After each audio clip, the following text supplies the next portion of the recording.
Bonjour Hélène Geoffroy. Bonjour. Merci d'être avec nous sur BFM Lyon. Vous êtes la maire socialiste de Vaux-en-Velin, vice-présidente à la métropole de Lyon et vous êtes ancienne ministre également. On va parler des législatives et de ce que doit ou ne doit pas être la stratégie du PS pour ce scrutin. On va en parler dans un instant, mais d'abord il y avait évidemment le débat sur le second tour de la présidentielle hier soir entre Emmanuel Macron et Marine Le Pen. Tout simplement, vous en avez pensé quoi ?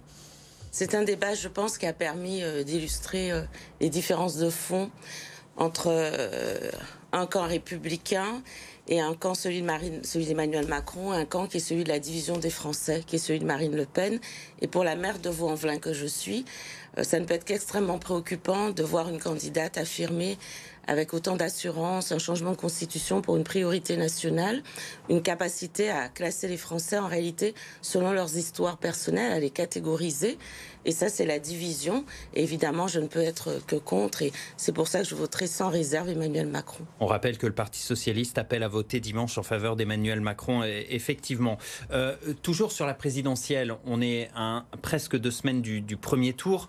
Vous vous êtes remise personnellement, j'allais dire, de la claque qu'a reçue Anne Hidalgo, votre candidate, avec 1,7%, cette raclée monumentale. Ça fait mal encore ?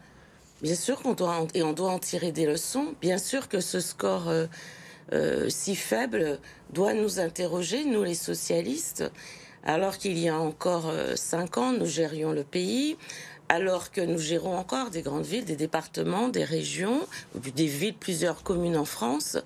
Pourquoi finalement, ce que nous avons réussi en termes d'implantation locale, nous n'avons pas pu convaincre au niveau national? Et c'est une profonde refondation du Parti socialiste qui est désormais nécessaire. Il faudrait une démission d'Olivier Faure, le premier secrétaire. Et que j'appelais, en tout cas une refondation que j'appelais de mes voeux. Moi je pense que c'est à la direction nationale de tirer les conséquences. C'est ce que j'ai dit au Conseil national mardi soir. D'autres premiers secrétaires en leur temps, on avait tiré les conséquences. Non, aujourd'hui, il y a d'abord l'urgence du second tour de la présidentielle qui est sur le fond, peut transformer, bouleverser en fonction de son résultat notre pays. Donc pour moi, c'est l'urgence de ces prochains jours. Et puis ensuite, à nous, au Parti socialiste, de retrouver effectivement le chemin du vote des classes populaires, des classes moyennes au niveau national. Pour les élections législatives, ce sera peut-être le 3e tour de la présidentielle, comme on dit, en juin. La question se pose à nouveau d'une union de la gauche, mais comme pour la présidentielle, c'est assez mal parti, on va dire. Le PS a voté une motion en vue d'un dialogue avec la France insoumise de Jean-Luc Mélenchon, qui est arrivé 3e de la présidentielle, pour une éventuelle alliance aux législatives.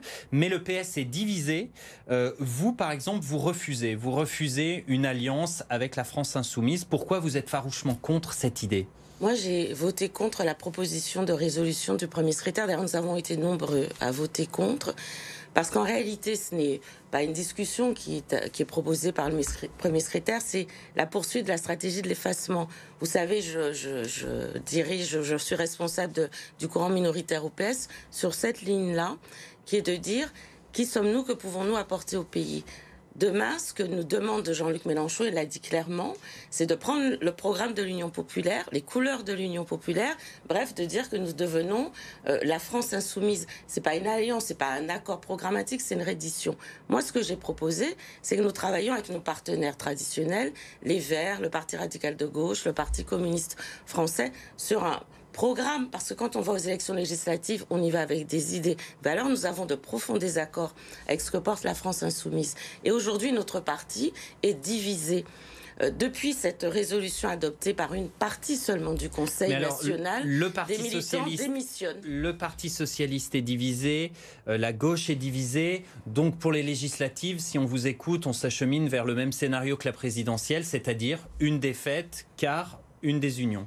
La question est celle de savoir, ce qui est sûr, c'est que dire que nous choisissons le chemin de la radicalité, parce que c'est ce qui a été dit mardi soir, qu'il faut être radical, c'est finalement être dans une forme d'imposture, parce que la radicalité à gauche n'arrive pas aux responsabilités.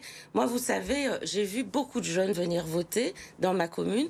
Ils ont voté Jean-Luc Mélenchon parce qu'ils se sont dit il faut qu'on ait une promesse d'un pays, ou en tout cas d'un rassemblement. Or, aujourd'hui, lorsqu'on a un leader comme les Jean-Luc Mélenchon et qu'on ne dit pas clairement que mettre un butin à Emmanuel Macron, c'est empêcher Marine Le Pen d'arriver au pouvoir.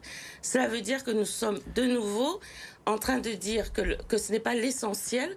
Or, moi, maire de Vaux-en-Velin, ça voudrait dire que je mettrai en place la priorité nationale. Donc, ce n'est pas possible. Vous ne l'aimez pas, Jean-Luc Mélenchon, mais Jean-Luc Mélenchon, demain, Premier ministre, il a appelé les Français à faire de lui le Premier ministre.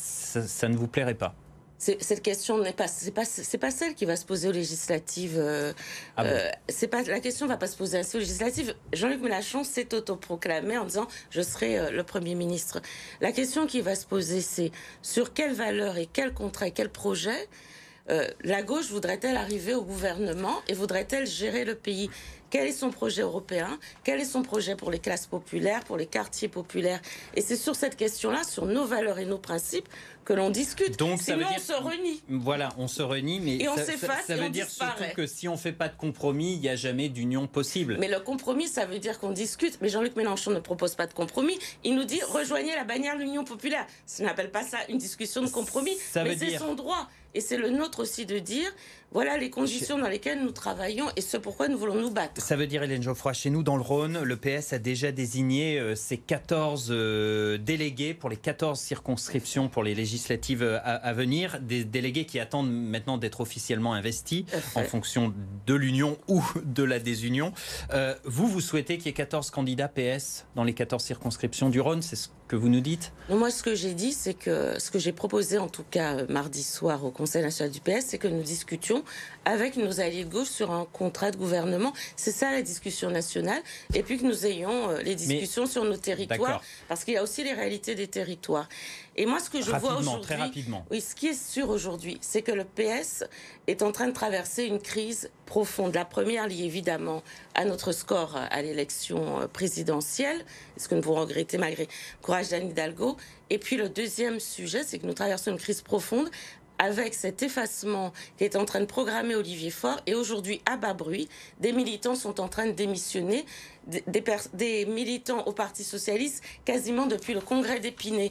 Et donc, ce qui est en train de se passer est grave. Et donc, nous avons en responsabilité à dire ce que nous voulons pour les législatives et comment nous voulons pouvoir aller aux élections, avec quel projet pour les Français. Voilà, le PS n'est pas mort et le PS doit continuer d'exister, c'est ce que vous nous dites. Merci d'avoir été avec nous sur BFM Les combats de la gauche sont éternels. Hélène Geoffroy, maire de Vaux-en-Velin.